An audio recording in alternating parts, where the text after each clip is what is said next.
மகாநதி சீரியலில் காவேரியை அவங்க பொண்ணு வந்து சீக்கிரம் வந்து மீட் பண்ண போகிறாங்க. ஆனால் யாருனே தெரியாமல் தான் மீட் பண்ண போகிறாங்க. காவேரிக்கு வந்து காஞ்சிபுரத்தில் இருக்கிற ஒரு பெரிய ஸ்கூலில் வந்து வேலை கிடச்சிருக்கு. அதை வந்து அவங்க அம்மா சாரதாட்ட வந்து ரொம்பவே வந்து சந்தோஷமாக வந்து சொல்கிறாங்க. எனக்கு வந்து காஞ்சிபுரத்தில் வந்து வேலை கிடச்சிருச்சு, நம்ம வந்து ஷிஃப்ட் ஆகி காஞ்சிபுரம் போயிடலாம் அப்படின்னு. அவங்களும் ஓகே அப்படிங்கிற மாதிரி சொல்லிட்டாங்க. விஜய் வந்து இந்த பக்கம் குழந்தைக்கு வந்து சாப்பாடு எல்லாமே ஊட்டி விட்டுட்டு அவங்கள வந்து அட்மிஷன் போடுறதுக்காக ஸ்கூலுக்கு வந்து கூட்டிகிட்டு போகிறாங்க. ஆனால் இவங்க 2 பேரும் வந்து அட்மிஷன் போடும்போது வந்து மீட் பண்ணிக்கிற மாட்டாங்க. காவேரி வந்து அவங்க குழந்தைக்கு தான் வந்து ஸ்கூல் டீச்சராக இருக்க வந்து நிறையாவே வாய்ப்பு இருக்குது.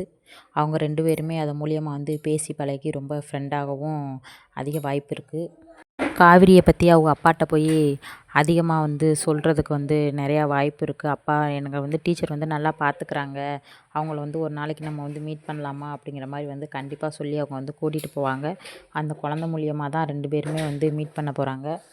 விஜய்கிட்ட வந்து எப்படி காவேரி வந்து உயிரோடு இல்லை அப்படின்னு சொன்னாங்களோ, அதே மாதிரியே வந்து விஜய் குடும்பம் வந்து காவேரி குடும்பத்திட்டையும் வந்து விஜய் வந்து உயிரோடு இல்லை அப்படிங்கிற மாதிரி வந்து சொல்லியிருக்காங்க.